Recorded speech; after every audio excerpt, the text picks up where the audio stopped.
তোমাদের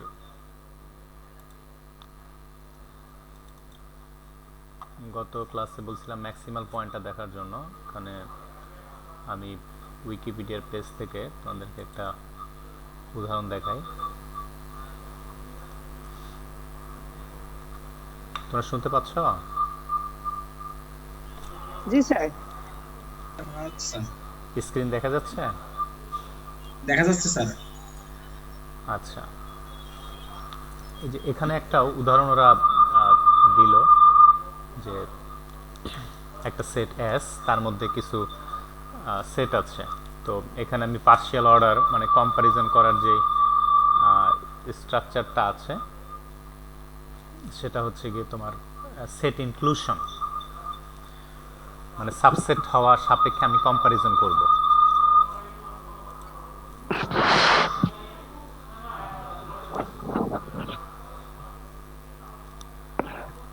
তো একটা সেট দেখো যে ডিও, এটার আবার সুপারসেট ডিওজি, মানে ডিওজি সাপেক্ষে যদি কম্পেয়ার করি তাহলে ডিও হচ্ছে জুনিয়র আর ডিওজি এটা হচ্ছে আবার সিনিয়র, তাই না? আবার এই ডিওজি যেই সেটটা আছে সেটার আবার সিনিয়র সেট হচ্ছে যে জিও এডি, এটা কারণ ডিওজি পুরাটা এটার মধ্যে বিলং করে। আবার ও এ এফ যেই সেটটা আছে দেখো এটা কারোর মধ্যে বিলং করে না, আবার সে অন্য কোনো সেটকেও কন্টেইন করে না। খেয়াল করছো? এই যে এটা হচ্ছে ইনকম্পেয়ারেবল, যেটা বলছি যে সবসময় তুমি চাইলেই দুইজনের মধ্যে কম্পেয়ার করতে পারবা না। তাহলে ও এ এফ যে সেটটা আছে এটা হচ্ছে গিয়ে তোমার ইনকম্পেয়ারেবল। যে কোনো অন্য যে কোনো সেটের সাথে তুমি কম্পেয়ার করে দেখো, ওকে কম্পেয়ার করতে পারবা না, কারণ ও নিজেও কারোর মধ্যে বিলং করে না, আবার নিজে কাউকে কন্টেইন করে না। বুঝতে পারছো উদাহরণটা? মানে আপাতত এতটুকু। এখন মিনিমাল এলিমেন্ট আর মিনিমাম এলিমেন্ট, দুইটা মিনিমাল আর মিনিমাম এই দুইটার মধ্যে পার্থক্য আছে। একইভাবে ম্যাক্সিমাল আর ম্যাক্সিমাম এই দুইটার মধ্যে পার্থক্য আছে আর কি। ঠিক আছে? তো মিনিমাল হচ্ছে যে ওর থেকে আর কোনো জুনিয়র যদি না পাওয়া যায় তাহলে সেটা মিনিমাল এলিমেন্ট হয়। তাহলে ডিও এটা হচ্ছে এই যে যতগুলো সেট আছে তাদের মধ্যে ও সবার ছোট, ব্যাপারটা এরকম না। ব্যাপারটা হচ্ছে যে ওর থেকে ছোট আর কেউ নাই, কিন্তু খেয়াল করে দেখো। এবং এই যে ছোট বড় কম্প্যারিজনটা আমরা সাবসেট হওয়া সুপারসেট হওয়া এই কম্প্যারিজন সাপেক্ষে বলতেছি আর কি। এই যে ডিওর নিচে আর কোনো সেট নাই যেটা ডিওকে কন্টেইন করে। হ্যাঁ, এখন ডিও অন্য কারোর মধ্যে কন্টেইন করে কিনা ওইটা আমাদের ধর্তব্য বিষয় না, যে ডিও থেকেও জুনিয়র কেউ আছে কিনা সেটা খেয়াল করো। এই যে এই সেটটা যেটা আছে ডিও, ওর থেকে জুনিয়র কোনো সেট আছে? একটু জাজমেন্ট করে চিন্তা করে দেখো। নাই স্যার। নাই এই অর্থে যে ও কন্টেইন করে নাই এরকম আর কোনো সেট তো স্যার। নাই। বুঝতে পারছো? মানে ডিও সেটটা অন্য কোনো সেটকে কন্টেইন করে এরকম কিন্তু কোনো সেট নাই। খেয়াল করছো? তাহলে এটা হচ্ছে জি স্যার। এটা হচ্ছে মিনিমাল এলিমেন্ট। আবার খেয়াল করে দেখো এই যে জি ও এডি, এই যে মাঝখানে যে এই যে এই সেটটা, এটাকে বলতেছে ম্যাক্সিমাল এলিমেন্ট। ম্যাক্সিমাল কোন সেন্সে? যে ওর থেকে সিনিয়র আর কেউ নাই, মানে ওর সিনিয়র কেউ নাই। খেয়াল করে দেখো, ওর জুনিয়র কিন্তু দুইটা আছে, জি কিন্তু স্যার। ওর সিনিয়র কিন্তু কেউ নাই। হ্যাঁ, খেয়াল করে দেখছো? জি তাহলে স্যার, জিওডি আছে আর তাহলে এটা হচ্ছে ম্যাক্সিমাল এলিমেন্ট। এখন এবার আসো এই যে ডিওজির বেলায় এই সেটটা, এটা ম্যাক্সিমালও হয় না মিনিমালও হয় না। কারণ কি? ওর জুনিয়র কিন্তু এই যে সামনে একজন আছে, আবার ডিওজি ওর সিনিয়র কিন্তু এখানে একজন আছে। কথা বুঝছো? তাহলে ওকে ম্যাক্সিমাল মিনিমাল কোনো ডেফিনেশনে তুমি ফেলাইতে পারবা না। এই যে ডিওজি যে সেটটা আছে, খেয়াল করে দেখো। বুঝতে পারছো এই জিনিসটা? এই যে এখানে বললো যে জি ডিওজি স্যার। এটা হচ্ছে ম্যাক্সিমাল মিনিমাল, কোনোটাই হবে না। আবার ও এ এফ এই যে ইনকম্পেয়ারেবল যেই জিনিসটা ছিল, খেয়াল করে দেখো এই সেটটা এটা ম্যাক্সিমালও হবে মিনিমালও হবে। কোন সেন্সে? যে ওর থেকে সিনিয়র কেউ নাই, ওর থেকে জুনিয়র কেউ নাই। এই জিনিসটা বুঝছো কিনা লাস্টের কথাটা? এই যে O A F, O A F maximal কেন? কারণ ওর থেকে সিনিয়র কেউ নাই, ওর উপরে মাতবরি করার মতো কেউ নাই। কথা বুঝছো? জিনিসটা বুঝতে পারছো ব্যাপারটা? স্যার আলাদা জি একটা স্যার, এলিমেন্ট এস এফ সেটের আছে মধ্যে না তার স্যার? জন্য। এই ও এ এফ এটা তো একটা সেট, মানে ওর থেকে বড়, ওকে কন্টেইন করে এমন কোন অন্য সেট কি আছে? না স্যার নাই। নাই, মানে ওর থেকে না স্যার, এস সেটে নাই স্যার। এস সেটের কথা বলতেছি, হ্যাঁ এস সেটের কথাই বলতেছি, যে আমাদের এই সেটকে ও এ এফ এই সেটটাকে কন্টেইন করে এরকম কোনো বড় আর কোনো সেট নাই কিন্তু, খেয়াল করে দেখো। এই জন্য ও হচ্ছে ম্যাক্সিমাল। আবার ওকে ওর থেকে ছোট কেউ আছে কিনা খেয়াল করে দেখো, ওর সাথে কম্পারিজন করলে ছোট আমি বলতে পারি এমন কেউ আছে ওর থেকে ছোট? মানে ওর সাবসেট কেউ আছে? নাই স্যার। নাই। তাই এই সেন্সে নাই স্যার। এ হচ্ছে মিনিমাল। ওর সিনিয়রও কেউ নাই, ওর জুনিয়র, ওর কোনো সিনিয়র নাই, এজন্য ও ম্যাক্সিমাল। ওর কোনো সিনিয়র নাই, এজন্য এটা হচ্ছে ম্যাক্সিমাল। আর ওর কোনো জুনিয়র নাই, এজন্য হচ্ছে মিনিমাল। স্যার জুনিয়র নাই এটা স্যার বুঝতেছি। জুনিয়র বলতে ওর সাবসেট কেউ আছে এখানে এস এর মধ্যে? না স্যার নাই। এখানে তো সিনিয়র জুনিয়র মানে ফিক্স করে স্ট্যান্ডার্ডটা কি সাবসেট হইতে হবে, তাই না? যে জি, স্যার। যে সাবসেট হবে সে হবে জুনিয়র, আর যার সাবসেট হবে সে হবে সিনিয়র। কথাটা বুঝছো না? মানে পার্শিয়াল অর্ডারের কথা যে বলতেছি, এটা হচ্ছে কম্পারিজন করার স্ট্যান্ডার্ড। এখন আমি কম্পেয়ার করে দেখলাম যে ওর জুনিয়র কেউ নাই, এই যে O A F, or junior কেউ নাই। জুনিয়র কেউ নেই মানে ও হচ্ছে মিনিমাল। আবার ওর কারো কোনো সিনিয়র নাই, তার মানে হচ্ছে ম্যাক্সিমাল। আবার এই যে এটার কথা খেয়াল করো, যে এই যে ডি ও, ওরও কিন্তু কোনো জুনিয়র নাই, খেয়াল করে দেখো ওর কোনো জুনিয়র নাই, এজন্য ও ছিল কি এই যে মিনিমাল। মিনিমাল। মিনিমাল জি স্যার। ঠিক আছে। আবার ডিও, এটার কিন্তু সিনিয়র আছে যে ডিওজি, আবার ডিওজি সিনিয়র কিন্তু এই যে জিও এডি এটা আছে, এজন্য ডিওজি কিন্তু তোমার ম্যাক্সিমাল মিনিমাল কোনোটাই হয় না। ঠিক আছে। ওটাই না। আবার জিওডি দেখো, ওর ওর বড় কোনো সিনিয়র কিন্তু নাই, ওর কোনো সিনিয়র নাই কিন্তু, খেয়াল করে দেখো জি স্যার, নাই এখানে। ওর কোনো সিনিয়র নাই। তাহলে ওর সিনিয়র না থাকার কারণে ও হচ্ছে ম্যাক্সিমাল। হ্যাঁ, এখন ম্যাক্সিমাল মিনিমাল বুঝলা তো ব্যাপারটা? বুঝতে পারছো তো? ম্যাক্সিমাল মিনিমাল বুঝতে পারছো ব্যাপারটা? এখন কথা জি, হচ্ছে স্যার। ম্যাক্সিমাম আর মিনিমাম, ম্যাক্সিমাম আর মিনিমাম। খেয়াল করে দেখো যে এই জায়গায় এমন কোনো সেট নাই যেটা সবার সুপার সেট, মানে সবাইকে কন্টেইন করে। এমন কোনো সেট আছে কি যেটা সবাইকে কন্টেইন করে?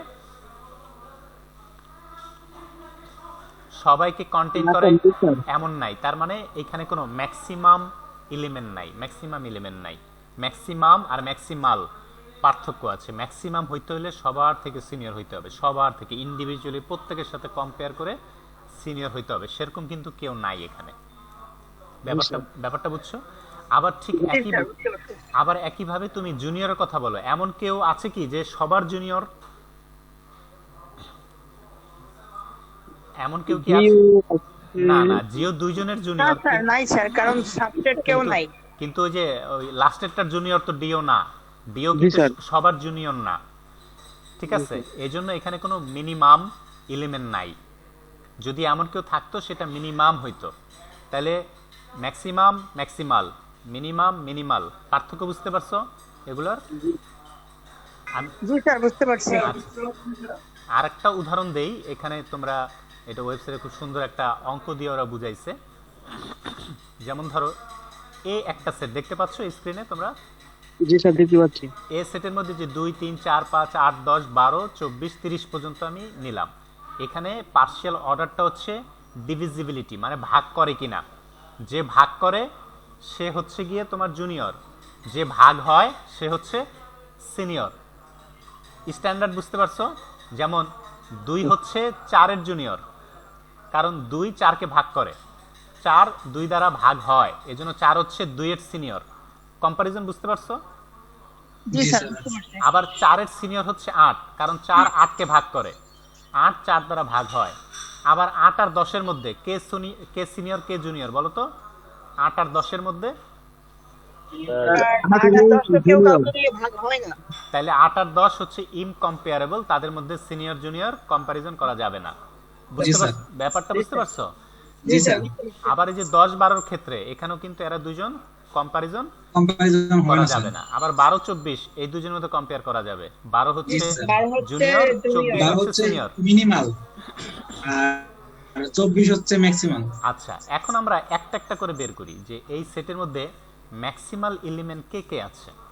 যে আমি যদি চিন্তা করি যে 2 এর সিনিয়র আছে কিনা, আছে, তাহলে 2 তো আমার ম্যাক্সিমাল এলিমেন্ট হতে পারে না। ঠিক আছে। 3 এর সিনিয়র আছে কিনা, অবশ্যই আছে, 30 আছে, দেখা যাচ্ছে 30 আছে, 12 আছে। হ্যাঁ, 30 আছে তাহলে 3 ম্যাক্সিমাল এলিমেন্ট হতে পারে না। 4 এর সিনিয়র 24 আছে, 12 আছে, দেখা যায় 8 আছে, তাহলে 4 ম্যাক্সিমাল হওয়ার কোনো চান্স নাই।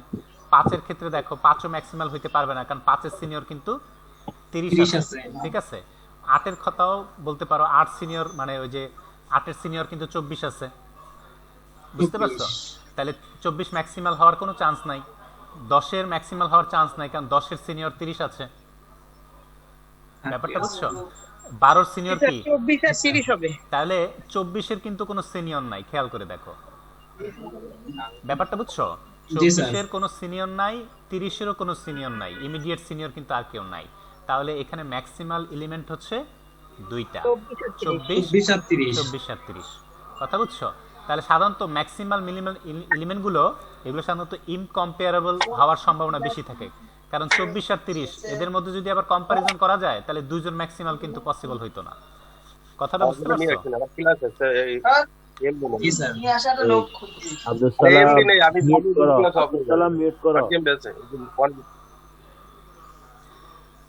আচ্ছা, এবার মিনিমাল এলিমেন্টের কথা খেয়াল করো যে 2 এর জুনিয়র কেউ আছে কিনা। নাই স্যার 2 এর কোনো জুনিয়র নাই, তাহলে 2 হচ্ছে একটা মিনিমাল। মিনিমাল 3 এরও নাই স্যার 3 এর মিনিমাল, 3 একটা মিনিমাল হবে কারণ ওর নাই কোনো স্যার। জুনিয়র নাই। আবার 4 এর Junior জুনিয়র নেই। আছে কিনা, আছে স্যার আছে, তাহলে 4 মিনিমাল এলিমেন্ট হইতে পারে না। 5 এর জুনিয়র আছে নাই স্যার নাই, তাই 5ও একটা মিনিমাল এলিমেন্ট। ঠিক আছে। তাহলে বাকিগুলো আর চেক করার দরকার নাই, বুঝতে পারতেছো। 8, 10, 12, 24, 8 এর জুনিয়র আছে, 10 এগুলো এর আছে, জুনিয়র স্যার। আছে, বা সবারই জুনিয়র আছে, 2 নিজেই জুনিয়র আছে। তাহলে 2, 3, 5 এই তিনজন মিলে হলো গিয়ে 5 কি মিনিমাল এলিমেন্ট। মিনিমাল এলিমেন্ট কথা বুঝতে পারছো? এখন এই যে জি স্যার 3 নাম্বার কোশ্চেনটা, যে কোনো গ্রেটেস্ট এলিমেন্ট, যেটাকে আমরা অন্যভাবে বলি ম্যাক্সিমাম, ম্যাক্সিমাম আর গ্রেটেস্ট এলিমেন্ট একই কথা, যে ম্যাক্সিমাম আছে কিনা, যে সবার সিনিয়র, এরকম কেউ আছে? সবার সিনিয়র এমন কেউ আছে? নাই স্যার নাই। তাহলে বুঝতে পারতেছো এইখানে কোনো ম্যাক্সিমাম এলিমেন্ট নাই।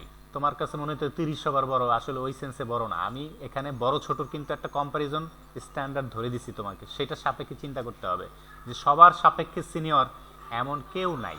তাহলে গ্রেটেস্ট এলিমেন্ট এখানে নাই।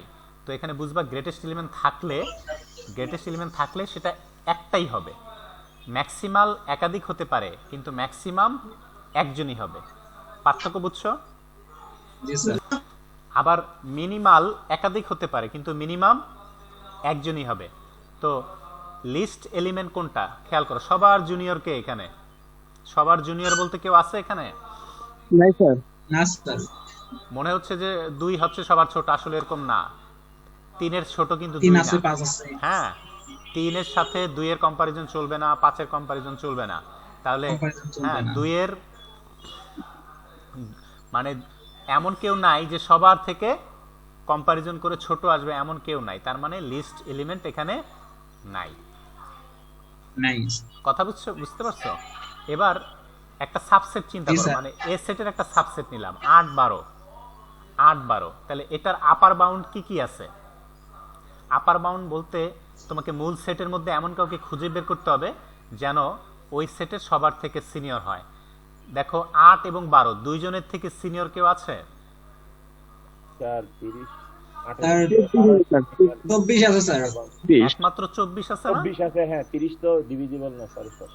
হ্যাঁ, 8 আর 12 24 আছে স্যার দুইজনেরই সবার মানে প্রত্যেকের, আমি যেটার সাবসেট নিছি তার প্রত্যেকের সিনিয়র কিন্তু 24 আছে, তাই না? কথা জি, স্যার। বুঝছো? তার মানে 24 হচ্ছে এই 8, 12 নিয়ে যে সেটটা বানাইলাম সেটার একটা আপার বাউন্ড। আবার 8 এবং 12 এই দোনোটা লোয়ার বাউন্ড আছে কি দেখো তো 8 আর 12 যদি আমি চিন্তা করি এই সেটটার স্যার 2 স্যার তিন 2 আর 4 স্যার। 3 হবে না, 3 8 এর জন্য হবে না 3। আচ্ছা 8 12 দুজনের একসাথে এট এ টাইম জুনিয়র হইতে হবে। কে আছে? 2 আছে 2 আছে স্যার, আর 4 আছে নাকি? 4 আছে। জি স্যার। তাহলে 2 আর 4 এই দুইটা হলো গিয়া তোমার 8 12 এই সেটের লোয়ার বাউন্ড। Lower bound. ঠিক আছে? 4 এর লোয়ার বাউন্ড আবার 2। আরে সেটার কথা না, লোয়ার বাউন্ড মানে কি? লোয়ার বাউন্ড তো একাধিক হইতে পারে। জি স্যার। 8 এবং 12 এই সেটটা লোয়ার বাউন্ড দুইটা, 2 এবং 4। একটা হচ্ছে এখন least upper bound, least greatest ওই লোয়ার বাউন্ড, এটা বলতে পারো। তাহলে এখন যদি আমরা এই যে মনে করো যে কি বলছে যে লাস্টেরটা চিন্তা করি যে লিস্ট আপার বাউন্ড 8 4, আমরা এখানে পাইছিলাম ওই যে 4 8, এটার লিস্ট আপার বাউন্ড কত?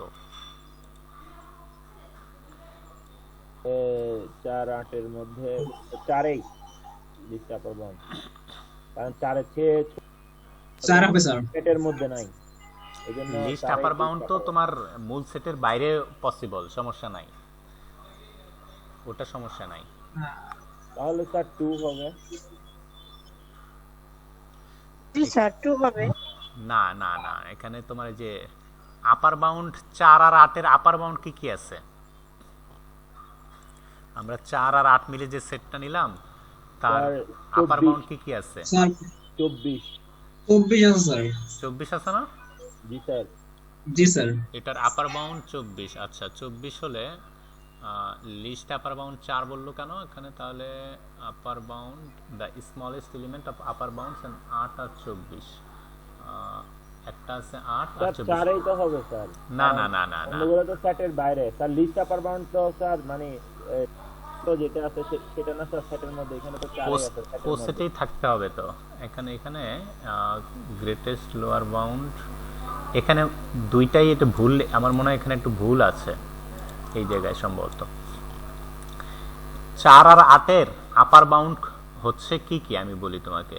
এখানে যদি হয় আমি শুধু 4 আর 8 এর আপার বাউন্ড ছিলাম এই, তাহলে 4 আর 8 এর আপার বাউন্ড একটা হবে 8, তারপরে 8 নিজেই হবে কিন্তু একটা আপার বাউন্ড, তারপর 8 এর পরে আছে 24। ঠিক আছে, এই দুইটা হচ্ছে আপার বাউন্ড। তাহলে এই আপার বাউন্ডের মধ্যে সবচেয়ে ছোট কোনটা? 8 না? জি স্যার। 8। তাহলে এখানে এটা অ্যাকচুয়ালি 8 হবে, এখানে মনে হয় পেন্টিং ভুট করছে, এই যে 8 হবে এই জায়গায়। এটার লিস্ট আপার বাউন্ড হচ্ছে 8। বুঝাইতে পারছি? বুঝতে পারছো? জি স্যার। জি স্যার। আবার 4 আর 8 এর লোয়ার বাউন্ড কারা কারা আছে, মানে জুনিয়র কারা কারা আছে? 4 আর 8 এর জুনিয়র 4 নিজে একটা, 2 একটা, তাই না? স্যার 2 একটা। হ্যাঁ, জি স্যার। কারণ ওই আমরা যে পার্শিয়াল অর্ডারের ডেফিনেশন সেট করি নিজের সাথে নিজে কিন্তু কম্পেয়ারেবল, অলওয়েজ মনে করি নিজে নিজে জুনিয়র নিজে নিজে সিনিয়র, এরকম কিন্তু একটা ব্যাপার আছে। তাহলে 4 আর 8 এর জুনিয়র 4 একটা নিজে একটা, 2 একটা, তাহলে 2 আর 4 দুইটা আপার বাউন্ড পাওয়া গেল। তাহলে দুইটা আপার বাউন্ড পাওয়া গেলে তখন তোমার এদের মধ্যে সবচেয়ে গ্রেটেস্ট বলতে, আচ্ছা আমরা তো এটার মধ্যে আছি, সবচেয়ে বড় কোনটা? 4 না? জি স্যার। তাহলে এই যে এখানে 4, তাহলে এখানে একটু ভুল আছে, এটা 8 হবে আর এটা 4, ঠিক আছে। বুঝতে পারছো ব্যাপারটা? হ্যাঁ হ্যাঁ স্যার, ক্লিয়ার স্যার। তাহলে এখন এই পার্শিয়াল অর্ডার, ম্যাক্সিমাল, মিনিমাল এগুলো বুঝতে পারছো আশা করি। জি স্যার, বুঝতে পেরেছি। আচ্ছা, জি স্যার বুঝতে পারছি। তো এখন আমি আমাদের ওই যে পড়াতে চলে যাই। এখানে আমাদের পার্ট 2 বই দেখা যাচ্ছে, তোমরা স্ক্রিনে দেখতে পাচ্ছ? জি স্যার দেখা যাচ্ছে। আচ্ছা, তো পার্ট 2 যেটা ছিল এটা হচ্ছে এই এর আগের যে প্রমাণটা, এটা আমরা রিয়েল স্পেসের জন্য করেছি এবং রিয়েল ফাংশনের জন্য করেছি।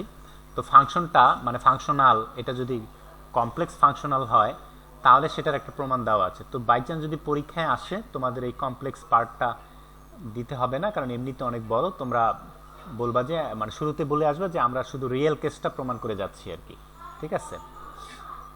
আর এমনি বুঝার জন্য তোমরা অবশ্যই বাসায় কমপ্লেক্স পার্টটা একটু রিডিং করবা, এটা আমার অনুরোধ। কারণ অনুরোধ করলে তোমরা রাখো না, কারণ পরীক্ষায় যেটা আসে না ওটা পড়ার দরকার নাই তোমার, মানে কি দরকার এত ঠেকা বসে টাইম নষ্ট করা, এটা করে মাথা গরম করার, এরকম একটা বিষয় মনে করো। যদি কই না এটা মিডে আসবে তাহলে সবাই পড়বে, আর রিকোয়েস্ট করলে কেউ পড়বে না যে এটা পড়ে নিও, স্যার পড়বো স্যার। এটা জাস্ট একটু পড়ে নিবা, স্যার মানে পড়বো স্যার। পার্ট 2টা কিভাবে প্রমাণ করলো একটু পড়বা, বেশ ইন্টারেস্টিং, একটু কঠিন কঠিন লাগতে পারে কিন্তু বেশ ইন্টারেস্টিং, এবং কমপ্লেক্স নাম্বার নিয়ে ডিল করার কিছু টেকনিকও পাবা, যে কিভাবে একটা থেকে আরেকটা চেঞ্জ করলো, এই জিনিসটা মজার আর কি। তো আমি এখন পার্ট 3, যেটা আমাদের ওই যে পার্শিয়াল অর্ডারের উপর ডিফাইন করে। তো আমাদের থিওরেমে প্রথমে বলা ছিল এম হচ্ছে একটা সাবস্পেস এন এর, তাই না? তো আমরা কি করছিলাম যে এম এর বাইরে থেকে একটা এক্স নিয়ে ওই এম থেকে এম নট বানাইছিলাম এক ডাইমেনশন বাড়াই দিয়ে। প্রসিডিউরটা মনে আছে না? আমাদের টেকনিকটা কি ছিল? প্রথম স্টেপে আমরা এম এর বাইরে একটা ভেক্টর নিছিলাম এক্স, সেই এক্সকে আমি এম এর সাথে মিশায় নতুন আর একটা স্পেস বানাইছিলাম, সেটা হচ্ছে এম নট। তাহলে এম থেকে এম নটের ডাইমেনশন কি? এক বেড়ে গেছিল। তারপরে আমরা এম থেকে এম নটে ফাংশনকে কি করছি? এক্সটেন্ড খুঁজে বের করছি একটা, যে এরকম একটা আছে। এটা ছিল আমাদের প্রথম অংশের পার্ট। এখন খেয়াল করো, আমরা এই যে এইভাবে যে সাবস্পেস এম নট বানাইছি একটা এক্স এর সাপেক্ষে, তো এম এর বাইরে যত এক্স আছে প্রত্যেকটা এক্স এর সাপেক্ষে এরকম এক একটা করে আমরা এম নট বানাইতে পারি। কথা বুঝতে পারছো কি বলছি? কথা বুঝতেছ? জি স্যার। জি স্যার। তাহলে এখন হচ্ছে এম এর বাইরে এন এর ভিতরে যত এক্স আছে প্রত্যেকটা এক্স এর জন্য এরকম একটা একটা করে আমরা নতুন নতুন এম নট বানাবো, এবং প্রত্যেকটা এম নটে আগের মতো করে এফ এর এক্সটেনশন একটা একটা করে বানাবো। এখন এখানে যেটা বললো যে এই যে যত আমরা এক্সটেনশনগুলো পাইছি অ্যালং উইথ ওই সাবস্পেসগুলো সহ, মানে ওই যে এম নটগুলো সহ, এফ এবং এম নট এভাবে সহ, সেগুলোকে নিয়ে তুমি যদি একটা সেট চিন্তা করো, সেই সেটটা একটা পার্শিয়ালি অর্ডার সেট হবে, যেখানে এই যে মানে আমরা বলতেছি সেই সেটটা হচ্ছে জি। সেই জি এর মধ্যে কারা আছে? সেই জি এর মধ্যে এফ এর যত ফাংশনালগুলো আছে তারা। কথা বুঝছো? মানে জি এর মধ্যে ওই যে আমরা এম নট বানাইতেছিলাম, অনেকগুলো এম নট বানাইছি, এক একটা এক্স নিয়ে এক একটা এম নট বানাইছি, সেই এম নটের উপরে আবার ওই যে প্রত্যেকটা এম নটের উপরে এফ এর এক একটা আলাদা আলাদা এক্সটেনশন পাওয়া গেছে। এই সব এক্সটেনশন মানে নতুন ফাংশনগুলো নিয়ে আমি একটা সেট বানাইলাম, সেই সেটটার নাম দিলাম জি, ক্যাপিটাল জি। কথা বুঝছো? তাহলে এখন আমরা এই জি কে দাবি করতেছি এটা একটা পার্শিয়াল অর্ডার সেট হবে। কোন সেন্সে? এই যে পার্শিয়াল অর্ডার হওয়ার জন্য তো একটা স্ট্যান্ডার্ড লাগবে, তাই না? তাহলে স্ট্যান্ডার্ডটা কি? যে জি এর মধ্যে থেকে যদি আমি জি1 আর জি2 নেই, তাহলে তাদের মধ্যে এই পার্শিয়াল অর্ডারের যে লেস অর ইকুয়াল, এটা দ্বারা আমি বুঝাবো যে জি1 লেস অর ইকুয়াল জি2, মানে আমরা একটু আগে যেই ভাষায় পড়লাম সেই ভাষায় যদি বলি জি1 জুনিয়র আর জি2 হচ্ছে সিনিয়র, এটার মানে হচ্ছে যে জি1 এর যে ডোমেইন সেটা ফুললি জি2 এর ডোমেইনের মধ্যে কন্টেইন করা আছে, এবং জি1 এর এক্সটেনশন হচ্ছে জি2। কথাটা মানে ডেফিনেশনটা বোঝার চেষ্টা করো কি বলছে। মানে আমি যে কম্পারিজন করার স্ট্যান্ডার্ডটা ধরে নিচ্ছি সেটা কি, যে জি1 কে আমি জুনিয়র বলবো, জি2 কে সিনিয়র বলবো যদি জি1 এর ডোমেইনটা ফুললি জি2 এর মধ্যে কন্টেইন করে, আবার জি1টা ওই মানে আমাদের জি1 এর ডোমেইনের মধ্যে জি2 এর কাজ একই থাকে। এটার মিনিং হচ্ছে জি1 এর এক্সটেনশন জি2। স্ট্যান্ডার্ডটা বুঝছো কি বলছে? বড় ছোট নির্ণয় করার স্ট্যান্ডার্ডটা বুঝতে পারছো? স্যার আরেকটু স্যার যদি বলতেন স্যার, ক্লিয়ার হয় না। আচ্ছা, যে জুনিয়র মানে জি যে স্যার। ছোট, তার ডোমেইন বড়টার মধ্যে কন্টেইন আছে, মানে বড়টার ডোমেইন বড়, ছোটটার স্যার। ডোমেইন ছোট, কিন্তু এই যে ছোট বড়র মধ্যে ছোটটার ডোমেইন আবার পুরোপুরি বড়টার ডোমেইনের ভিতরে পড়ে আর কি, এরকম কথা বলতেছে। জি স্যার। বুঝতে পারছো? আরেকটা হচ্ছে জি1 এর এক্সটেনশন হচ্ছে জি2। সাধারণত এক্সটেনশন তো এমনি ভাবসাবে এমনি সিনিয়র, কিন্তু আমরা জি বলতেছি স্যার। সিনিয়র হওয়ার জন্য দুইটা কন্ডিশন, একটা হচ্ছে ডোমেইনকে কন্টেইন করতে হবে, আর একটা হচ্ছে এক্সটেনশন হইতে হবে। জি স্যার, বুঝতে পারছি স্যার। এবার বুঝছো মানে কম্পারিজন করার স্টাইলটা? জি স্যার, ক্লিয়ার ভাবে বুঝতে পারছি। আচ্ছা, এখন এই যে পরবর্তীতে যেই জিনিসগুলো আছে এগুলো তোমাদের পরীক্ষা লিখতে হবে না, তোমরা বলবা যে এই পার্শিয়াল অর্ডার এটা পার্শিয়ালি অর্ডার সেট হয়, কিন্তু এমনি বোঝার জন্য তুমি এগুলো আমি বুঝাই যাচ্ছি যে রিফ্লেক্সিভিটি এটা মানে কি, যে জি1 এর সাথে এই জায়গায় একটু টাইপিং ভুল আছে, এটাও জি1 হবে আর কি। হ্যাঁ, এই যে এখানে জি2 লিখছে, অ্যাকচুয়ালি এটাও জি1 হবে। G one less or equal G one, এটা মানতে তো কোনো সমস্যা নাই, কারণ নিজেই নিজের ডোমেনের মধ্যে কন্টেইন করে, এটা তো ঠিক আছে। আবার ছোটটার ডোমেইনের মধ্যে বড়টার কাজ সেম থাকে। এই যে এক্সটেনশন মানে কি, ছোটটার ডোমেইনের মধ্যে বড়টা সেম কাজ করতে হবে, এটাই তো এক্সটেনশনের ডেফিনেশন ছিল। এক্সটেনশন মনে আছে তো নাকি আবার ভুলে গেছো? এক্সটেনশন কাকে বলে?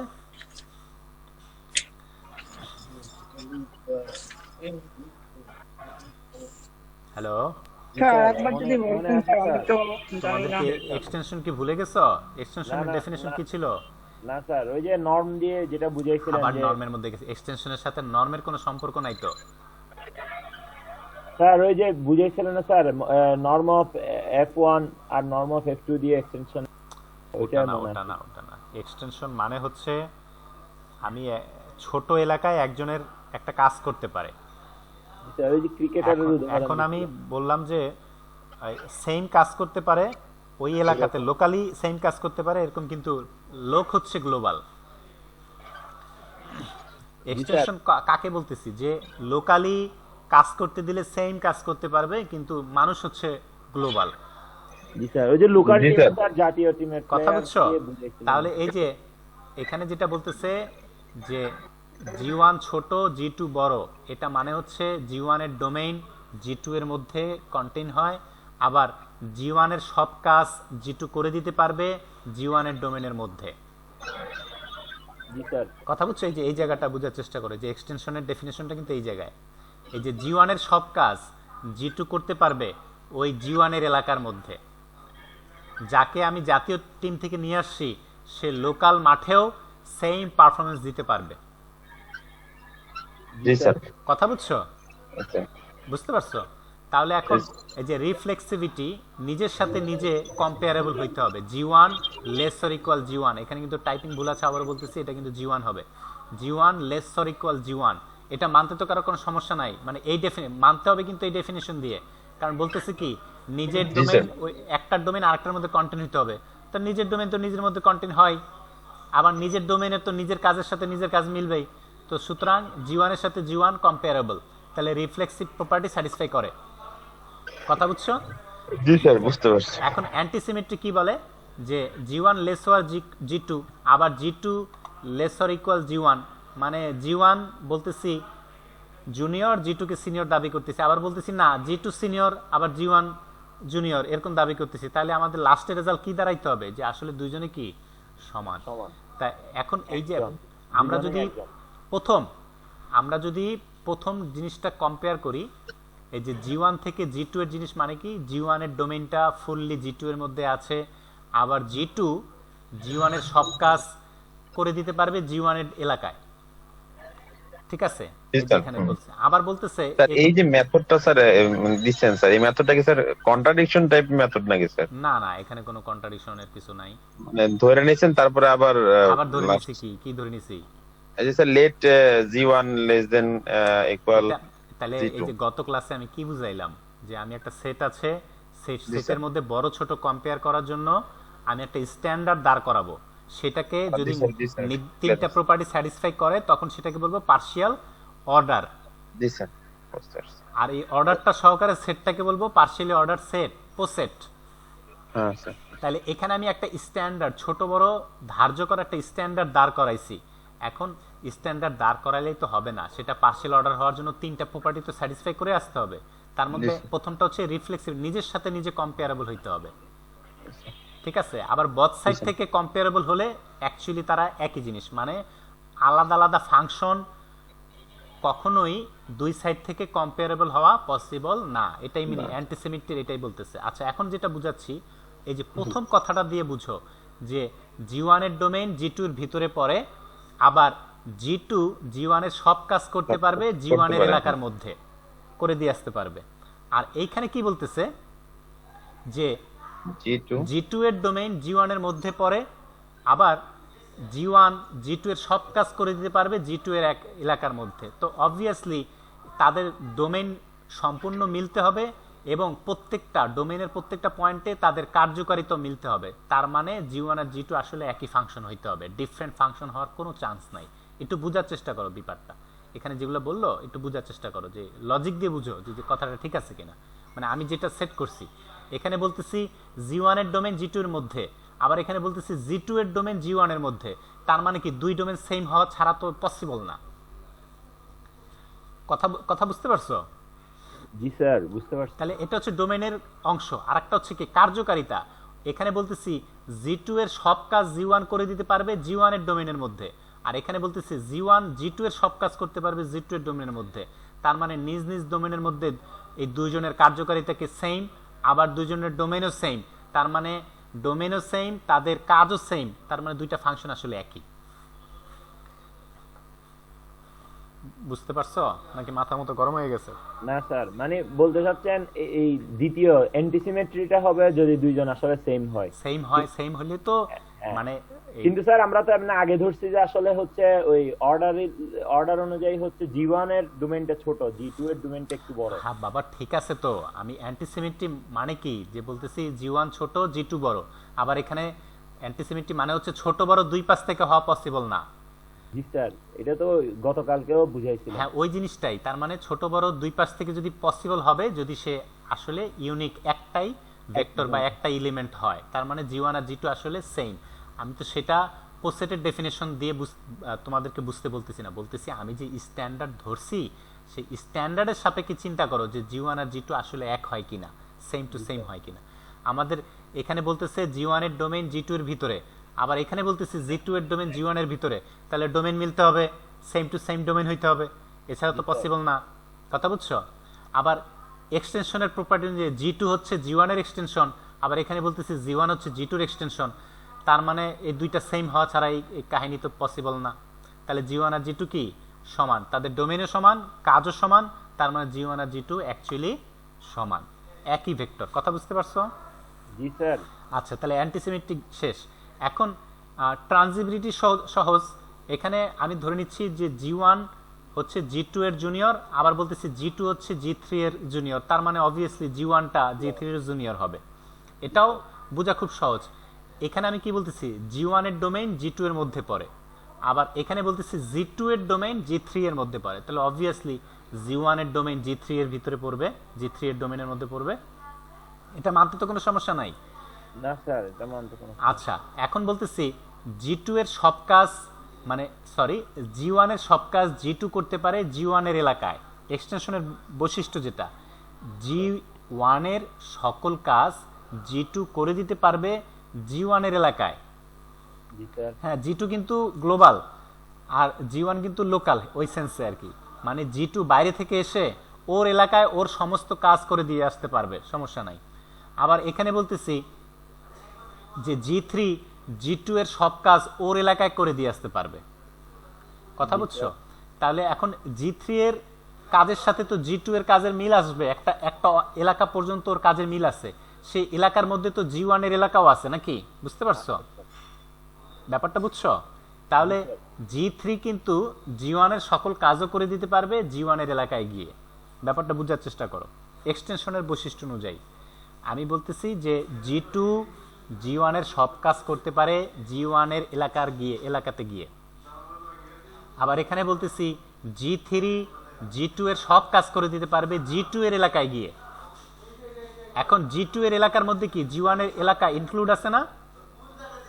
আছে স্যার। তার মানে কি জি3 কি জি1 এর সেম টু সেম কাজ করতে পারবে জি1 এর এলাকাতে গিয়েও।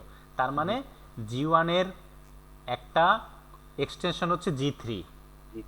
বুঝতে পারছো? ক্লিয়ার? জি স্যার। তাহলে এখন আমরা এই যে যেটা বললাম যে জি1 লেস অর ইকুয়াল জি3, মানে জি1টা জুনিয়র জি3 সাপেক্ষে।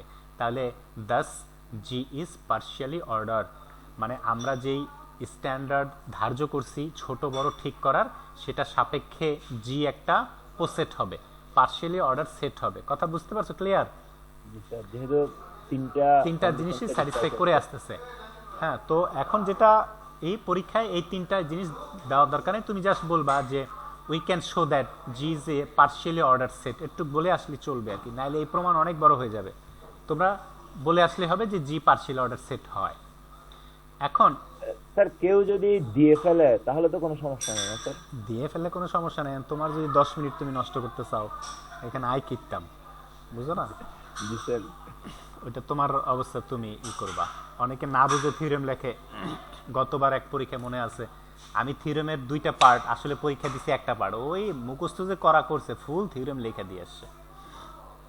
এখন ওই দ্বিতীয় অংশ ওর টোটালি কারেক্ট হলেও ওকে কিন্তু আমি পার্শিয়াল মার্ক কাটছি, কারণ ও না বুঝে অ্যান্সার করছে।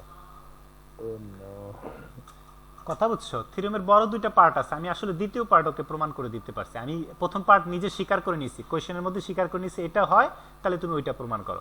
ও করছে কি, থিওরেম যে মুখস্থ করছে বই থেকে পুরাটা একদম ঠাটা মুখস্থ লিখে দিয়ে আসছে। এই জন্য আমি চাইছি যে সময় বাঁচাই তোর। ও কি সময় বাঁচা দেখি না, ঠিকই ওই এত বড় থিওরেম লেখাও সে ঠিক মতো ফুল অ্যান্সার করে আসতে পারছে। কি মুখস্থবিদের বই, চিন্তা করো। এখন পরের ধাপে আসো। চেইন মনে আছে তো, যে টোটালি অর্ডার সেট বলছিলাম? জি স্যার। চেইন হচ্ছে যে পার্শিয়ালি অর্ডার সেটের মধ্যে তো এমন কেউ থাকবে যে কম্পেয়ার করা পসিবল না, হবে না, সম্ভব হবে না। কিন্তু টোটালি অর্ডার সেট যেটা থাকবে সবাই সবার সাথে কম্পেয়ারেবল, মনে আছে তো? জি স্যার। সবাই সবার সাথে কম্পেয়ারেবল হলে সেটা হবে কি? Chain. Totally order. Totally order বা আরেকটা নাম হচ্ছে চেইন। চেইন। ঠিক আছে। এখন এখানে বলছে the set G is not only partially ordered but every chain in G has an upper bound as follows. বলতেছে যে আমি যদি জি এর মধ্যে থেকে যে কোনো একটা সাবসেট হিসেবে একটা চেইন নেই, তাহলে সেই চেইনের একটা আপার বাউন্ড জি এর মধ্যে থাকবে। আচ্ছা, তা আমি ধরে নিচ্ছি জি প্রাইম এটা জি এর একটা চেইন, ধরো জি প্রাইম এটা জি এর একটা চেইন। তো এখন মনে করো জি এর মধ্যে কারা ছিল, জি এর মধ্যে কাদেরকে নিয়েছিলাম আবার একটু রিকল করো। জি1, জি2 এবং জি3। জি এর মধ্যে কাকে নিয়েছিলাম? জি এর ভিতরে ক্যাপিটাল জি এর মধ্যে কোন কোন ফাংশনালকে নিয়েছিলাম আমরা? এই যে একটা জিনিস বুঝাইলে আসল জিনিস বলে যাও। না স্যার, আমি ওই একটু অনুপস্থিত ছিলাম কিছু। G1 আর G2। আরে এতে সব দেখি একই রসুনের কোয়া। আমরা ওই যে প্রথম পার্টে যেমন এম নটের উপরে এফ এর একটা এক্সটেনশন পাইছিলাম এফ নট, এরকম এম নট তো আমরা অনেক বানাইতে পারি। তো প্রত্যেকটা এম নটে এরকম একটা করে এফ নট আমি বানাইতে পারবো। সেই সমস্ত এফ নট গুলোকে নিয়ে হচ্ছে জি। জি স্যার। কথা বুঝছো?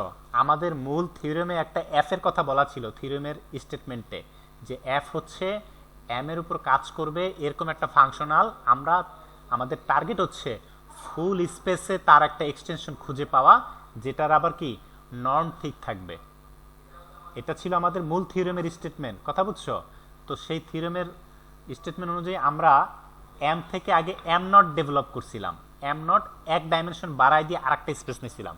সেই স্পেসে আমরা কি করছিলাম, একটা এক্সটেনশন এফ এর একটা এক্সটেনশন এফ নট বের করছিলাম। তো এখন এই যে এম এর বাইরে যত এক্স আছে প্রত্যেকটা এক্স দিয়ে এরকম একটা একটা করে যদি আমি সাবস্পেস এম নট বানাই, তাহলে প্রত্যেকটা সাবস্পেসে এরকম একটা একটা করে আমি নতুন নতুন এফ নট পাবো। এই সবগুলো ফাংশনালকে নিয়ে হচ্ছে জি। তার মানে জি এর মধ্যে হচ্ছে এফ এর যত এক্সটেনশন আছে তারা, এই এক্সটেনশনগুলো কোথায়? ওই যে এম নট, যত এম নট আছে তাদের উপর কাজ করার জন্য। আমি কিন্তু মূল স্পেসে এখনো যাইতে পারি নাই, মূল স্পেসে এখনো কিন্তু এক্সটেনশন বাই করতে পারি নাই। আমি এম এর বড় এম নট আর একটা সাবস্পেস, এক ডাইমেনশন বড় একটা সাবস্পেসে আমি কিনেছি এফ নট বের করছি। কি মনে পড়ছে সব? জি স্যার, মনে পড়ছে স্যার। তাহলে জি এর মধ্যে হচ্ছে এফ এর যত এক্সটেনশনগুলো আছে কাদের উপর কাজ করবে? ওই যে এম নট এক ডাইমেনশন বাড়ায়া আমি যেই সাবস্পেসগুলো বানাইছি একবার এক একটা এক্স নিয়ে, এম এর বাইরে যেসব এক্স আছে তাদেরকে নিয়ে এক একটা আমি সাবস্পেস বানাইছি, তাদের মধ্যে যে নতুন করে আমি এক্সটেনশন পাইছি এই সবগুলো এক্সটেনশন নিয়ে হচ্ছে জি। তাহলে সেই জিটা হচ্ছে একটা পার্শিয়ালি অর্ডার সেট, যেটা আমরা প্রমাণ করে আসলাম ওই যে জি1 জি2 জি3 দিয়ে। ঠিক আছে। এখন এই জি এর একটা সাবসেট নিলাম জি প্রাইম, যেটা কিনা আবার চেইন হয়। চেইন হওয়া মানে কি, জি প্রাইমের মধ্যে যেসব ফাংশনাল আছে তাদেরকে সিরিয়ালি সাজাইতে পারবা, সিরিয়ালি কম্পেয়ার করতে পারবা।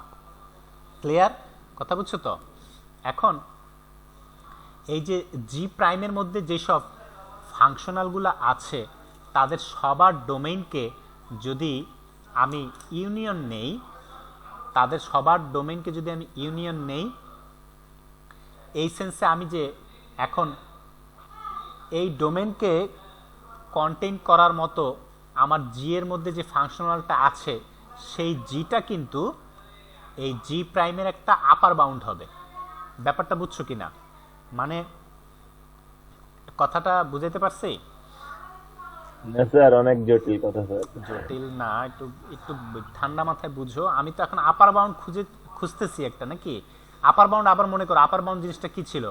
আমি এখন চেইনের মধ্যে, মানে ওই চেইন তো নিলাম, এখন মূল সেট যেটা জি আছে সেই জি এর মধ্যে এমন একজনকে খুঁজতে চাইতেছি যে কিনা ওই চেইনের সবার থেকে সিনিয়র হয়, এরকম একজনকে খুঁজে পাই পাই চেষ্টা করতেছি। আপার বাউন্ড মানেই তো ওইটা, আপার বাউন্ড মানেই তো হচ্ছে সবার থেকে, মানে ওই সাবসেটের সবার থেকে সিনিয়র, এরকম না আপার জি বাউন্ডটা? স্যার, জি স্যার। জি স্যার। কথা বুঝছো? তাহলে আমি এখন জি প্রাইমের একটা আপার বাউন্ড খোঁজার চেষ্টা করতেছি। এখন আমি বলতেছি জি প্রাইম, একটু বোঝার চেষ্টা করো ঠান্ডা মাথায়, একটু স্লোলি। জি প্রাইমের মধ্যে যেই সব ফাংশনালগুলো আছে, জি প্রাইমের মধ্যে যে ফাংশনালগুলো আছে তাদের ডোমেইনকে একসাথে ইউনিয়ন করো। জি স্যার। ইমাজিন করছো? ইমাজিন করছো? তাহলে হ্যাঁ, স্যার। সবাইকে এখন এই নতুন যে ইউনিয়নটা নিলাম, হ্যাঁ, একটা সেট পাইছি। ঠিক আছে, এই নতুন যে ডোমেনটা হলো, এই ডোমেনকে কন্টেন্ট করার মতো অন্য ডোমেনওয়ালা ফাংশনাল কিন্তু জি এর মধ্যে আছে, থাকতে হবে, কিন্তু এটা থাকবে, অবভিয়াসলি থাকবে। জি স্যার। ঠিক আছে, তাহলে সেই ডোমেনওয়ালা ফাংশনালটাই কিন্তু হচ্ছে গিয়ে জি প্রাইমের জন্য একটা আপার বাউন্ডের কাজ করবে। জি স্যার। কথা বুঝাইতে পারছি? জি স্যার। বুঝতে বুঝছো? পারছি, সবাই স্যার। সবাই বুঝছো জিনিসটা? বুঝছো? জি স্যার। মানে স্যার বিষয়টা অনেকটা স্যার যদি এইভাবে বলি যে জি এর মধ্যে, সরি জি প্রাইমের মধ্যে যেটা সবচেয়ে বড় সেটটা আছে, আসলে আমরা স্যার ডোমেইনের যে ইউনিয়ন নিছি, সেক্ষেত্রে তো আসলে আমরা সেই বড় সেটটাই বানাই ফেললাম যেটার মধ্যে একদম সবাই আছে। হ্যাঁ, জি। এখন জি। ওইরকম যদি একটা জিতে থাকে তাহলে তো স্যার ওইটা অবশ্যই জি প্রাইমের এই সেটটার আপার বাউন্ড হবে। হ্যাঁ, হ্যাঁ, হ্যাঁ। আবার জি প্রাইম যেহেতু অ্যাকচুয়ালি একটা চেইন, চেইন, চেইন, হ্যাঁ স্যার। এখানে এখন চেইন তো ফাইনাইটও হইতে পারে, ইনফাইনাইট হইতে পারে। ফাইনাইট হলে সুবিধাটা কি, একদম লাস্টে যেটা আছে ওটা নিলেই কিন্তু হয়ে যাইতো। হ্যাঁ, হ্যাঁ। কথা বুঝছো? ব্যাপারটা বুঝতে পারছো? কিন্তু জি, স্যার। চেইন যদি ইনফাইনাইট হয়, কারণ ইনফাইনাইট চেইনও কিন্তু পসিবল, কারণ ওই যে ন্যাচারাল নাম্বার সেটের কথা তুমি, বা জ্যাড এর কথা চিন্তা করো, জ্যাড এর যদি আমি লেস অর ইকুয়াল দিয়ে শুধু জ্যাড এর এলিমেন্টগুলো নেই, এটা কিন্তু আমার রিয়েল নাম্বার সেটের একটা চেইন হবে কিন্তু। কথা বুঝতে পারছো? এটা কিন্তু রিয়েল নাম্বার একটা চেইন হবে, কারণ আমি সিরিয়ালি সবাইকে লিখতে পারবো। এখন এই যে আমার ইউনিয়নটা নেওয়ার দরকার পড়তেছে কেন, কারণ জি প্রাইমটা ইনফাইনাইট সেট হতে পারে। জি প্রাইম যদি ইনফাইনাইট সেট হয়, তাহলে আমি জি প্রাইমের মধ্যে যত ফাংশনাল আছে তাদের রেসপেক্টিভ সব ডোমেইনকে একসাথে মিলাইলাম। একসাথে মিলানোর কারণে যে নতুন এলাকাটা হইল, সেই এলাকার থেকেও, মানে সেটাকে কন্টেন্ট করার মতো কিন্তু ডোমেইন জি প্রাইমের মধ্যে অন্য কোনো ফাংশনাল আছে, থাকবে, এটা থাকবে। ঠিক আছে? তাহলে এই সেন্সে এই যে জি এর মধ্যে জি প্রাইমের আপার বাউন্ড আছে, যে কোনো চেইন আমি এরকম জি প্রাইম হিসেবে নেই, সেটার একটা আপার বাউন্ড আমি জি এর মধ্যে খুঁজে পাবো। এখন জনস লেমা কি বলে, যদি পার্শিয়ালি অর্ডার সেট দেওয়া থাকে, তার প্রত্যেকটা চেইনের যদি আপার বাউন্ড থাকে, তাহলে মূল পোসেটের কমপক্ষে একটা ম্যাক্সিমাল এলিমেন্ট থাকবে। জনস লেমাটা বুঝছো? জনস লেমাটা কি বলছে, যদি কোনো একটা পোসেট এরকম হয় যে তার চেইনের প্রত্যেকটার জন্য আপার বাউন্ড পাওয়া যায়, প্রত্যেকটা চেইনের আপার বাউন্ড যদি পাওয়া যায়, তাহলে মূল পোসেটের ম্যাক্সিমাল এলিমেন্ট থাকবে, কমপক্ষে একটা হলো ম্যাক্সিমাল এলিমেন্ট থাকবে। ক্লিয়ার তো? জি স্যার। আচ্ছা, জনস লেমার ভাষ্য এবার সবাই পোসেট, চেইন, তারপরে ম্যাক্সিমাল এলিমেন্ট, এই তিন জিনিস সবাই বুঝতেছো তো? মানে এই জনস লেমাটা কি বলছে? জি স্যার, আমি বুঝছি। বাকিদের কি অবস্থা? মানে তোমাদেরকে আমি পোসেট, মানে এই তিন জিনিস বুঝাইতে পারছি কিনা? পোসেট, চেইন, ম্যাক্সিমাল এলিমেন্ট, এই তিন জিনিস তোমাদের ক্লিয়ার কিনা এখন? জি স্যার, কি আছে? তাহলে এখন জনস লেমা বোঝার চেষ্টা করো যে এমন যদি পোসেট হয়, তার সব চেইনের আপার বাউন্ড পাওয়া যায়, সকল চেইনের আপার বাউন্ড থাকে, তাহলে মূল পোসেটের ম্যাক্সিমাল এলিমেন্ট কমপক্ষে একটা হলেও থাকবে। জনস লেমা ক্লিয়ার সবার কাছে? বুঝতে পারছো জনস লেমা? জনস লেমা কি দাবি করতেছে? প্রত্যেকটা চেইনের কি থাকবে? প্রত্যেকটা চেইনের আপার বাউন্ড থাকতে হবে, তাহলে মূল পোসেটের কি থাকবে? ম্যাক্সিমাল এলিমেন্ট থাকবে। কথা বুঝতে পারছি স্যার। বুঝতে পারছো?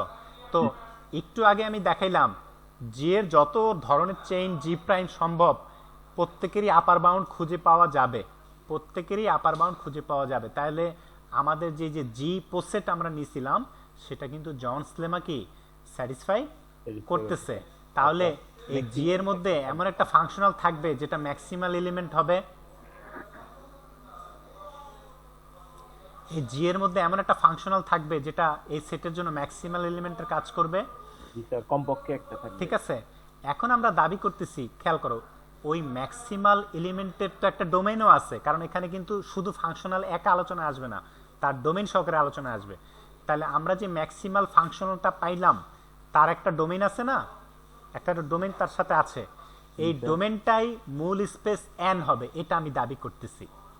এখন বলতে পারো সেই দাবির সাপেক্ষে যুক্তি কি? এই যে এখানে এখানে বলতেছে যে there exist a maximal element in G say F naught, আমি ম্যাক্সিমাল এলিমেন্টটাকে বলতেছি এফ নট। এখন আমাদেরকে বলতে হবে যে এই এফ নটটা পুরো এন এর উপর এক্সটেনশন, মানে এফ নটের ডোমেইনটা আসলে এন। যুক্তি কি? কথার কথা, এই এফ নট যদি ফুল এন এর উপরে কাজ না করে, ধরে নাও যে এফ নটটা পাইলাম, ম্যাক্সিমাল এলিমেন্ট পাইলাম, কিন্তু এটা এন এর কোনো একটা ভেক্টরের জন্য কাজ করে না, কাভার করে না, একটা ভেক্টরকে কাভার করে না। এখন যদি কাভার নাই করে, তাহলে সেই এক্স দিয়ে আমি এম এর সাথে ওই যে এক ডাইমেনশন বাড়ায় যে এম নট পাইছিলাম, সেখানেও কিন্তু সেই এম নটের উপর একটা ফাংশনাল কিন্তু ছিল। খেয়াল করে একটু একটু ঠান্ডা মাথায় চিন্তা করো, ওখানে কিন্তু আমি একটা ফাংশনাল নিয়েই কিন্তু এতদূর কাজ করে আসছি, তাহলে সেই ফাংশনালের ম্যাক্সিমাল কিন্তু এফ নট। খেয়াল করে দেখো, চিন্তা করে দেখো ব্যাপারটা, যুক্তিটা বোঝার চেষ্টা করো। এখানে আমি যদি ধরে নেই যে এফ নটটা ম্যাক্সিমাল হলেও ফুল এন কে কাভার করে না, তার মানে এন এর মধ্যে কোনো একটা ভেক্টর আছে যেটা এফ নট কাজ করতে পারে না। এই যুক্তিটা তো বুঝছো, মানে এটা আমি হচ্ছে কন্ট্রাডিকশন মেথডে যাচ্ছি। যদি ম্যাক্সিমাল এলিমেন্ট হইল কিন্তু ফুল ডোমেইন এন যদি না হয়, তার মানে এন এর মধ্যে থেকে কোনো একটা ভেক্টরের জন্য এফ নট কাজ করবে না, স্বাভাবিক। এখন যেই ভেক্টরের জন্য কাজ করতেছে না, সেই ভেক্টর দিয়েও কিন্তু আমি একটা এম নট বানাইছিলাম, মনে আছে কিনা? কারণ আমি এম এর সাথে এক একটা এক্স মিলায় মিলায় কিন্তু এক একটা এম নট বানাচ্ছিলাম, সেই এম নটের মধ্যেই কিন্তু আমি এক একটা নতুন নতুন এফ নট এক্সটেনশন খুঁজে পাইতেছিলাম। বুঝতে পারছো? তাহলে যেই ভেক্টরটার উপরে এই নতুন ম্যাক্সিমাল ফাংশনালটা কাজ করতে পারে না, সেটা নিয়েও কিন্তু আমরা একটা এম নট বানাইছিলাম, সেই এম নটের উপর কিন্তু আমরা এক্সটেনশন তৈরি করছিলাম, সেই এক্সটেনশন দিয়ে কম্পারিজন করেই কিন্তু এফ নটকে আমি ম্যাক্সিমাম ধার্য করছিলাম, মানে ম্যাক্সিমাল হিসেবে এস্টাবলিশ করছি। কথা বুঝছো? তাহলে এখানে কন্ট্রাডিকশন দেখা দিচ্ছে। যদি ম্যাক্সিমাল হয় তাহলে এন এর বাইরে এন কে ফুল কাভার করতেই হবে, এন কে কাভার না করে সে ম্যাক্সিমাল হইতে পারবে না। কথা বুঝছো? লজিক বুঝতে পারছো? জি স্যার। তাহলে এখন আমরা বুঝলাম যে এফ নটটা এন এর উপরে এক্সটেনশন। আবার ওই নর্মের ব্যাপারটা তো আমরা আগেই প্রমাণ করে আসছি যে এফ আর এফ নটের ই। তাহলে এখানে আমাদের প্রমাণিত হলো যে আমরা ফাইনালি এমন একটা ফাংশনাল পাইলাম যেটা আমাদের ওই সাবস্পেস এফ এর উপরে যেই ফাংশনাল দেওয়া ছিল তার এক্সটেনশন হয় মূল স্পেসে, মানে হোল স্পেসে, এবং তারা নর্ম প্রিজার্ভিং, মানে নর্মের মধ্যে নরচর করে না, সেম নর্ম মেনটেন করে, এরকম একটা ফাংশনাল খুঁজে পাইছি। কি বুঝতে পারছো? তাহলে এই থিওরেমের সামারিটা বলি। এম ছিল সাবস্পেস কার? এন এর। এই এম এর উপর একটা ফাংশনাল ডিফাইন ছিল এফ। আমাদেরকে কি করতে হবে? যে এমন একটা এক্সটেনশন খুঁজে বাই করতে হবে যেটা এফ এর মতোই কাজ করবে, আবার ফুল স্পেসকে কাভার করবে, আবার নর্ম প্রিজার্ভ করবে, মানে সেম নর্ম রাখবে। কথা বুঝছো কিনা? স্টেটমেন্ট কি বলছিল আমাদের? যে আমরা সাবস্পেসের মধ্যে একটা ফাংশনাল ডিফাইন করা আছে, তার একটা এক্সটেন্ডেড ভার্সন বের করতে চাচ্ছি যেটা মূল স্পেসে কাজ করবে, আবার ওই সাবস্পেসও সমান কার্যকারিতা থাকবে, আবার তাদের মানে ওই যে নর্মও সেম থাকবে। কথা বুঝতে পারছো? তাহলে প্রমাণের ধাপ কি ছিল? আমরা ওই সাবস্পেসের বাইরে কোনো একটা ভেক্টর এক্স নিয়ে সেই এক্স দ্বারা এম কে স্প্যান করায়া নতুন আর একটা সাবস্পেস এম নট বানাইছিলাম। নতুন আর একটা সাবস্পেস এম নট বানাইছিলাম, এম থেকে এম নটের ডাইমেনশন ছিল এক বেশি। এখন এই এম এর মধ্যে যে ফাংশনাল ছিল এফ, সেখান থেকে আমরা এম নটে একটা এক্সটেন্ডেড ভার্সন বাই করছিলাম এফ নট। খেয়াল করে দেখো, ঠিক আছে, এফ নট আমরা খুঁজে বের করছিলাম। এখন এই প্রত্যেকটা এম এর বাইরে প্রত্যেকটা এক্স এর জন্য আমরা এরকম একটা একটা করে ফাংশনাল বাই করছি। তারপর প্রত্যেকটা ফাংশন নিয়ে আমরা একটা পার্শিয়াল অর্ডার সেট জি বানাইছি। তো জি এর ম্যাক্সিমাল এলিমেন্ট বানাইছি, দেখলাম যে ম্যাক্সিমাল এলিমেন্টের যেই ফাংশনালটা পাওয়া যায় সেটাই আমাদের মূল স্পেসকে কভার করে এবং এক্সটেনশন হয়। তাহলে এই হলো প্রমাণের কয়েকটা ধাপ। প্রমাণের ধাপ হলো আমি একটা নতুন সাবস্পেস এম নট বানাইছি, তারপরে সেখানে দেখাইছি যে নর্ম সমান। তো অনুরূপভাবে আমরা অনেক এম নট বানাইছি, সেখানে প্রত্যেকটার জন্য এক একটা এফ নট পাইছি। সব এফ নট নিয়ে আমি একটা পার্শিয়ালি অর্ডার সেট পোসেট বানাইছি। সেই পোসেটের ম্যাক্সিমাল এলিমেন্টকে আমি এখন ধার্য করলাম যে এটাই হচ্ছে আমার মূল স্পেসে যেই ফাংশনাল খুঁজতেছি সেটা। স্টেপগুলো বুঝতে পারছো? তো প্রমাণটা আবার তোমরা ফার্স্ট টু লাস্ট একটু পড়বে, একটু ক্লিয়ার হবে। অনেকে একবার বোঝার, আমি যথাসম্ভব বোঝানোর চেষ্টা করছি। আশা করি বুঝতে পারছো প্রত্যেকটা স্টেপ, বুঝতে পারছো? থার্ড পার্টি তাহলে কি ওই যে শুধুমাত্র রিফ্লেক্সিটি স্যার এগুলো শুধু লিখে দেবো তাই না স্যার, প্রমাণ করবো না? কিছু লেখা রিফ্লেক্সিভিটি তুমি বলতে পারো জি একটা পার্শিয়াল অর্ডার সেট হয়, কারণ এই রিলেশনটা রিফ্লেক্সিভিটি, অ্যান্টিসিমেট্রি, ট্রানজিটিভিটি তিনটা প্রপার্টি স্যাটিসফাই করে। তাহলে পরীক্ষক আমি ছাড়া যদি অন্য কেউ থাকে, সে অন্তত বুঝবে যে তুমি পার্শিয়ালি অর্ডার সেট হওয়ার জন্য কি কি কন্ডিশন লাগে, নামগুলো অন্তত জানো। কথা বুঝছো? কারণ তুমি মুখস্থ লিখতেছো না, এই লিখতেছো, বোঝার কোনো উপায় নাই। যদিও ওইটাও মুখস্থ এক ধরনের, কিন্তু নামগুলো মনে রাখা জরুরি আর কি। তো তুমি জাস্ট বলে আসবা যে জি একটা পার্শিয়াল অর্ডার সেট হয় কারণ আমরা যে রিলেশনটা ধার্য করলাম সেটা এই রিফ্লেক্সিভিটি, অ্যান্টিসিমেট্রি, ট্রানজিটিভিটি তিনটা প্রপার্টি স্যাটিসফাই করে। তো এটা বলে আসলেই হবে, তোমাকে ফুল ডিটেলস প্রমাণ দেখানোর দরকার নাই। ওকে? তো প্রমাণের উপরে স্যার এই যে স্মলার দেন অর ইকুয়ালের উপরে স্যার কমাটা কিসের জন্য স্যার? কোনটা রিকল? কত নাম্বার পেজে? আর ওই যে লেট স্যার এখানে হ্যাঁ, লেট জি1 কমা জি2। আচ্ছা, এখানে হচ্ছে ইনভার্টেড কমা এক সাইডের এটা মিস গেছে আর কি, এটা দুই সাইডে ইনভার্টেড কমা হবে, ঠিক আছে? আর এই যে এখানে দেখো, এই যে এই জায়গাটা কিন্তু জি1 হবে, তোমাদের আগে বলছিলাম। আর তোমরা লাস্টে একটা জায়গায় একটু এডিট করতে পারো, মানে এই যে এই জায়গায় তোমরা এফ নট না লিখে এফ এম লিখতে পারো, কারণ এফ নট একবার তুমি শুরুতে লিখে আসছো, বুঝতে পারছো? তো এই জায়গায় কিন্তু আবার এফ নট ঠিক আছে। তার এখানে কি বলছে, না এটা এফ এম হবে, মানে এই যে এটা এফ এম, এটা এফ এম, এটা এফ এম, এটা এফ এম দাও, এটা এফ এম দাও, তাইলে ওই আগের ইসের সাথে তোমার আর কন্ট্রাডিক্ট করবে না, এটাও এফ এম হবে। মানে এই জায়গায় যত এফ নট আছে সবগুলোকে তুমি এফ এম দিয়ে লেখো, তোমার পড়তে সুবিধা হবে, কন্ট্রাডিকশন হবে না শুরুর সাথে পড়ার জন্য। স্যার এই যে দ্বিতীয়টা কথা জানেন স্যার, যে now we claim is that F M, হ্যাঁ, কোনটা? বাই জন ক্লামা, এই কথাটার সেকেন্ড লাইনটা। হ্যাঁ, কি বলছে? ওইখানেও তো দেখেন না দেয়ার ইজ, হ্যাঁ, ম্যাক্সিমাল এলিমেন্ট মানে তো আমি এফ এম বলতেছি আর কি। ম্যাক্সিমাল যেখানে এই ফাংশনটা আসবে ওটা তুমি এফ এম, মানে এটা ক্লেম করছি, এটা নাও আওয়ার ক্লেম ইজ দ্যাট। হ্যাঁ, এফ এম, এখানে এফ এম লিখবা। এই যে এই লাইন থেকে শেষ পর্যন্ত যত জায়গায় এফ নট আছে সবগুলোকে এফ এম বানাই দিও আর কি, ঠিক আছে? তো আশা করি থিওরিমটা বুঝতে পারছো। আবার একটু ঠান্ডা মাথায় পড়বা, সবাই একবারে বুঝে যাবে এরকম না। আমি চেষ্টা করছি প্রত্যেকটা স্টেপ ভেঙে ভেঙে তোমাদেরকে বোঝানো। এরপরও যদি না বুঝো, বানাক, এই যে হান বানাক থিওরিম যদি বলো যে না আমি বুঝি নাই, তাহলে আমার বুঝানো বৃথা, তোমার ম্যাথমেটিক্স নিয়ে ভবিষ্যৎ অনুজ্জ্বল, আগে ডিক্লেয়ার দিয়ে দিলাম আর কি। এত ভেঙে ভেঙে বোঝানোর পরও যদি কেউ বলো যে স্যার আমি আসলে বুঝি না এই জায়গাটা, তাহলে আমার মাথার চুল আমাকে ছিটতে হবে আর কি, কি বুঝে এলাম এতক্ষণ। কথা হচ্ছে এখনই তুমি হয়তো ফুললি নাও বুঝতে পারো, কিন্তু আবার থিওরিমটা রিডিং পড়বা, দরকার হলে ভিডিওটা দেখবা, অন্যদের সাথে ডিসকাস করবা।